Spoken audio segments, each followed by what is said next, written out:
प्रणाम जी, राम राम, सत्य सनातन धर्म की जय। मैं इस समय रेलवे स्टेशन पे हूँ और मेरे साथ आज बात करने के लिए मौजूद हैं जो यहाँ के प्रधान हैं ऑल ट्रांसपोर्ट वेलफेयर एसोसिएशन जो रेलवे स्टेशन की है, देविंदर चौधरी जी, और उनकी टीम यहाँ बैठी है। यहाँ पर इनके साथ जो आज हम बातचीत कर रहे हैं वो एक नया जो फरमान जारी हुआ है, यहाँ पे फरमान बड़े जारी होते हैं, वो ये जारी हुआ है कि अब रेलवे स्टेशन वाले कहते हैं कि ये सारा जो सिस्टम है यहाँ का, जो पार्किंग का, जिसमें जितनी भी कमर्शियल गाड़ियाँ हैं, इन सबको प्राइवेटाइज़ करेंगे। अब प्राइवेटाइज़ करेंगे, कौन कौन सी गाड़ियाँ यहाँ चलेंगी, क्या किया जाएगा, इसके बारे में कोई जानकारी नहीं है। लेकिन ये आम लोगों के ऊपर एक बड़ी गरीब मार है। उनका जो रोज़ी रोटी चल रही है, कितनी टैक्सियाँ चलती हैं, उनके परिवार चलते हैं, यहाँ के मेटाडोर्स चलती हैं, तो उनके ऊपर कितना बड़ा नुकसान है। इन्होंने डिवकॉम साहब से भी बातचीत की है, बाकी अथॉरिटीज़ से भी बात की है, आज आरटीओ से भी बात करके आए हैं। देविंदर जी से बात करेंगे कि वो क्या कहना चाहेंगे। देविंदर जी, ये एक जो फरमान इस तरह के जारी होते हैं, कितने नुकसानदेह है आम लोगों के लिए, और ख़ास करके ये सब चीज़ें जम्मू में ही क्यों लागू होती हैं, और कोई जगह इनको मिलती नहीं है। मीटर लगाएंगे वो भी यहाँ लगाएंगे, आप लोगों की रोज़ी रोटी के ऊपर जो है इस तरह के प्रहार करेंगे। मैं आपका स्वागत करता हूँ। आपने अपना कीमती टाइम निकाल कर हम लोगों को जो आप कवर करते हो, हमारी जो बात प्रशासन तक और पब्लिक तक पहुँचाते हो, आपका शुक्रिया। मैं ये कहूँगा कि जब बड़े अच्छे कोई नंबर बच्चा लेता है तो उसको इनाम मिलता है। तो 370 जब टूटी तो हम लोगों ने, जम्मू के लोगों ने उसका बहुत ज़्यादा स्वागत किया था। मतलब उस समय हमारे पूरे नंबर थे, पूरा जश्न हुआ, बढ़िया मिठाइयाँ बांटी हम लोगों ने, कि पहली बार शायद हम अभी, क्योंकि 370 में ऐसा लगता था कि शायद हम हिंदुस्तानी थोड़े से कम हैं, और 370 टूटने के बाद ये लगा कि अब हम पक्के हिंदुस्तानी बन गए। तो वो इनाम के तौर पर अभी ये बांटा जा रहा है, और वो इनाम जो है वो हमको भी यहाँ रेलवे स्टेशन में मिल रहा है कि पिछले 52 साल से हम लोगों ने यहाँ पर देश की और देश के यात्रियों की, रेलवे के जो यहाँ पर आते हैं, आंधी तूफान बारिश, किसी भी टाइम और किसी भी हालात में हम लोगों ने पूरा रेलवे के पैसेंजर को पूरा हमने साथ दिया है, उसकी हमने मदद की है, उसको हमने छोड़ा है।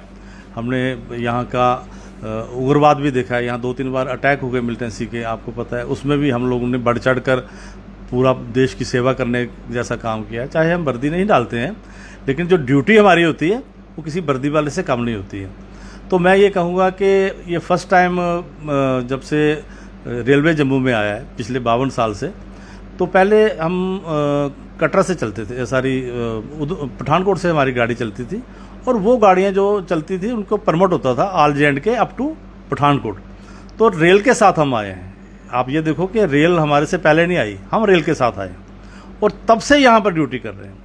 लेकिन आज बड़े अफसोस और दुख के इस साथ हमको कहना पड़ता है कि या तो पिछले 52 साल रेलवे गलत थी, जो उन्होंने ये प्रोसेस किया कि यहाँ के लोगों को, जो बेसिकली जम्मू कश्मीर क्या था, यहाँ पर क्या इंडस्ट्री थी, लेकिन एक ट्रेन आने का थोड़ा सा लोगों को थोड़ा कारोबार की तरफ लोग बढ़ने लगे।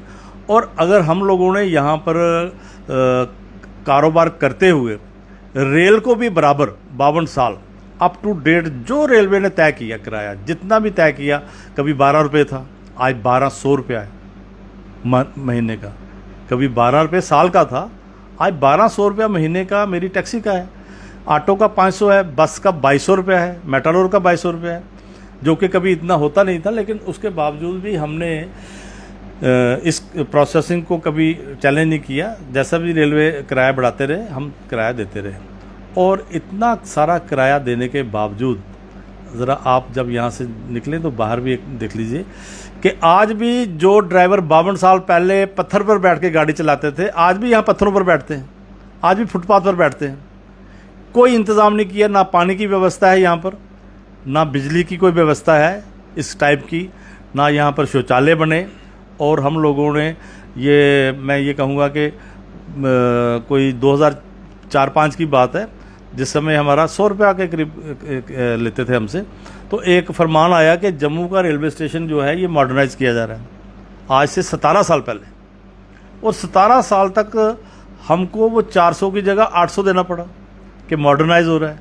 हम भी इस उम्मीद में कि अच्छा जी रेलवे स्टेशन मॉडर्न हो रहा है, रेलवे स्टेशन के यहाँ पर 6 प्लेटफार्म और बन रहे हैं, तो हमको दुगने पैसे देने में कोई इतनी प्रॉब्लम नहीं आई कि चलो अच्छा होगा, यहाँ का एक निज़ाम अच्छा बनेगा तो हमको पैसे देने में कोई प्रॉब्लम नहीं। 17 साल के बाद नींव पत्थर हुआ है।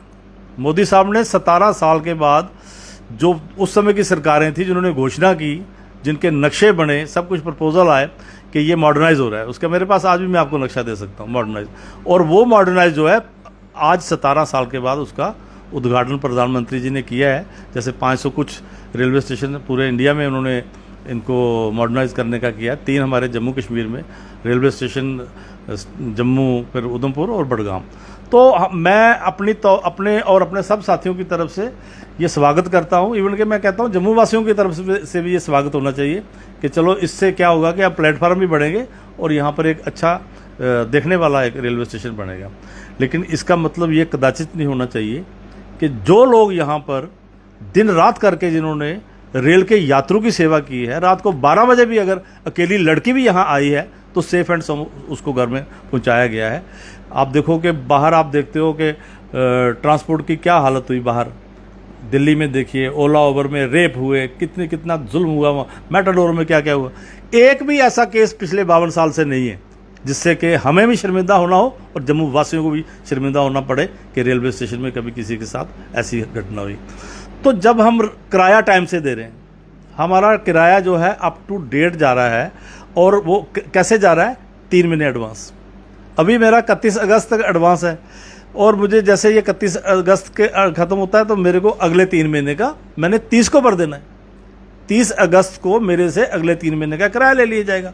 मेरे से नहीं, मतलब मेरा कहने का मतलब all transport welfare association railway station, जिसका मैं अध्यक्ष हूँ, उसमें ऑटो है, मेटाडोर है, बस है, टैक्सी है, सब लोग हैं। सब लोगों का एक दिन में हम किराया दे देते हैं। वो क्या कारण है, वो किस वजह से, ऐसी कौन सी मजबूरी आ गई, ऐसे कौन सा इल्ज़ाम आ गया इस ट्रांसपोर्ट पर जो यहाँ पर बैठे हैं कि इनकी जगह आप एक ठेकेदार को ये सारा कुछ सौंप रहे हो। और ठेकेदारी का जो सिस्टम है वो आप लोग भी रोज़ हम देखते हैं, आप लोगों को भी पूरा शहर कवर करते हो। जिस जगह भी ये प्राइवेट ठेकेदारों ने पार्किंग ली वहाँ पर गुंडागर्दी हुई। BC रोड में 5 साल एक ठेका होने के बाद 5 साल कंट्रैक्ट ही नहीं हुआ, तब भी लोगों को लूटा गया। ये कंट्रैक्ट सिस्टम जो है ये बहुत गलत है। इससे क्या होगा, यहाँ पर अराजकता होगी, यहाँ पर हर रोज़ जो है ये लॉ एंड ऑर्डर की प्रॉब्लम रहेगी। और हमारा रोजी रोटी का सवाल है तो हाथ पे हाथ हम भी नहीं धरे रखेंगे। मैंने डिपकाम साहब को भी बोल दिया है, क्योंकि रोजी रोटी का सवाल है। बच्चा जिसका भूखा मर रहा है, जिसके बच्चे को स्कूल से बगैर फीस के निकाला जा रहा है, जिसके बीमारी से उसका माँ बाप परेशान है, तो मुझे यहाँ पुलिस की लाठियों से कोई परेशानी, मेरे को PSA लगता है तो लगा दो आप, लेकिन यहाँ रोजी रोटी जो है इसके साथ खिलवाड़ हम किसी को नहीं करने देंगे। रेलवे अगर किराया बढ़ाना चाहता है, रेलवे को मतलब है पैसे से, रेलवे को पैसा जा रहा है, अगर रेलवे को ये लगता है कि ये पैसा कम है, हम पैसा 5-10% बढ़ाने के लिए भी तैयार है। ये भी बात मैंने डिपकाम साहब के नोटिस में लाई है और मैंने यहाँ के एडमिनिस्ट्रेशन में ला रहा हूँ कि अगर किराया बढ़ाना है, रेलवे को पैसा चाहिए, पैसा हम दे रहे हैं। ठेकेदार क्यों? ठेकेदार का मतलब है या ठेकेदार आएगा यहाँ बैरियर लगाएंगे और एक, जैसे भी अब आप देख लीजिए, कभी जब पीक आवर होते हैं तो यहाँ रेलवे स्टेशन के अंदर आना मुश्किल होता है। कई लोगों की कई बार ट्रेन छूट जाती है, 15-15 मिनट यहाँ लग जाते हैं। दुनिया भर का ये बार यहाँ पर अभी आप देखोगे ये ई-रिक्शा खड़ा होता है, दुनिया भर का यहाँ चौक होता है। और हम लोग भी जब बाहर बैठ जाएंगे, कौन आएगा अंदर? कैसे अंदर आएंगे? और हम लोगों के साथ अगर इतना अत्याचार करेंगे, ये बैरियर लगा के 10-10 मिनट, तो लोगों को यहाँ से 15 आधा घंटा रुकना पड़ेगा। ये मैं कह रहा हूँ कि ये पूरा एक एडमिनिस्ट्रेशन के लिए चैलेंज है। और एडमिनिस्ट्रेशन जो है, मैं डिपकाम साहब से भी मैंने गुजारिश की है, दोबारा मैं हाथ जोड़ के गुजारिश करता हूँ, डिस्ट्रिक्ट एडमिनिस्ट्रेशन को भी करता हूँ कि यहाँ पर एक अच्छा माहौल जो चल रहा है, ज़रूरत नहीं है इस बात की कि यहाँ पर ठेकेदार लाया जाए। अगर रेलवे को किराया बढ़ाना है, रेलवे का जो कलेक्शन उनको लगता है पैसा कम आ रहा है, मैं तैयार हूँ। मैं अपनी सब साथियों की तरफ से मेरी अनाउंसमेंट है, हम 5-10% किराया बढ़ा सकते हैं। बहुत अच्छा। और मैं इसमें यही बात कहूँगा कि अगर रेलवे किराया बढ़ाना चाहता है तो इन्होंने ये बात कर दी है, लेकिन इतने लोगों की रोज़ी रोटी के ऊपर मत लात मारिए। इस तरह की चीज़ें जो है बड़ी एंटी जम्मू डिसीज़न लिए जा रहे हैं। और देखने वाली बात यह है कि ये सारे डिसीज़न जम्मू में ही क्यों? प्रीपेड मीटर भी लग रहे हैं जम्मू में ही लग रहे हैं, किराया भी जम्मू वाले ही दे रहे हैं, बिजली भी यहाँ के लोग ही पैदा करते हैं, और उसके बाद किराया भी देना पड़ता है और दूसरा आप ये देख लो, अब हमारे जो ट्रांसपोर्टर्स भाई हैं जो रेलवे स्टेशन पे यहाँ पर अपनी रोज़ी रोटी कमा रहे हैं कितने सालों से, सही कहा इन्होंने कि ट्रेन के साथ ये लोग यहाँ पर आए हैं और इस तरह का अगर रेलवे विभाग इनके साथ बर्ताव करेगा तो वो सही नहीं है। मेरे ख्याल से इनका अभी तो ये पीसफुल लोगों को अल्टीमेटम दिया जा रहा है, लेकिन अगर ये बात नहीं मानी गई तो ये लोग जो हैं सड़कों पर भी आएंगे। अभी तो आप पीसफुली हर जगह हर दरवाज़ा खटखटा रहे हैं, अगर आप लोगों की बात नहीं मानी गई तो क्या फर्दर कोर्स ऑफ एक्शन रहेगा आप लोगों का? देखिए सर, इसमें ये कदाचित नहीं होगा कि हमारी तरफ से विरोध जो है वो शांतिपूर्वक रहेगा। हमारी एक लिमिट होगी, हम एडमिनिस्ट्रेशन को अप्रोच कर रहे हैं एक लिमिट तक कि हमारा मसला जो है सॉल्व करें, क्योंकि एक बिल्कुल शांत एरिया है और कोई डिस्टर्बेंस है नहीं यहाँ पर। इस चीज़ को अगर ये लाना चाहते हैं तो यहाँ हम अपनी जान दे देंगे। मैं अपनी गाड़ी को यहाँ पर जला दूंगा और कोशिश करूंगा मैं भी उसमें जल जाऊं। और अगर मैंने ऐसा किया तो यहाँ लॉ एंड ऑर्डर की प्रॉब्लम जो है वो बहुत बड़ी बन जाएगी, चैलेंज हो जाएगा पूरी सरकार के लिए।